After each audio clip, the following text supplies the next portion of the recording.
Joyga qo'y. Men erga tegib sepimga olib ketaman. Ona, buni meni sepimga deb olgandingiz, endi qaytarib bering menga. Ha, mehmonlarni kutib olaylik. Boshqa yozing. Taruscha. Ibe. Stulchani be. Erga tegib bu stulcha meni sarpamga deb olinganmi, olib ketaman. Ona, sepimga olingan choyni ichaku. Ha, patnisi ham olib ket.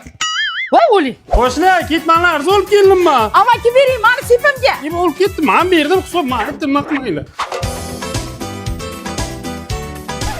Xush kelibsiz, joyga qo'y. Bu meni sepimga deb olingan edi, olib ketaman. Apa senga sepga narsa kerakmi? Ha, kerak. Ketdik men bilan yur. Qaqqa. Yur. Mana. Nima bu? Yur ichkariga. Opa, sepingga narsa kerakmi? Ha?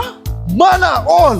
Ishonch do'konlaridan 5 million so'mlik xaridsan har kun Dubayga sayohat yo'llanmasi. Dubayga bilet. Yoki 1,5 mingta qimmatbaho sovg'alar qo'yga kirish imkoniyati bor. 1,5 mingta qimmatbaho sovg'ani yetsam bo'ladi. Ha, shunday. Mana shu. Yo'q, mana shu. Yo. Qaysini olsam ekan? Qo'shni, arocha, olib keldim, chiqing. Alishira qo'yib ketavering, men chiqa olmayman. Kiyimim topolmayapman. Nimasi? Kiyimlarni topolmayman. Sepimga olgandim-da. Ibi.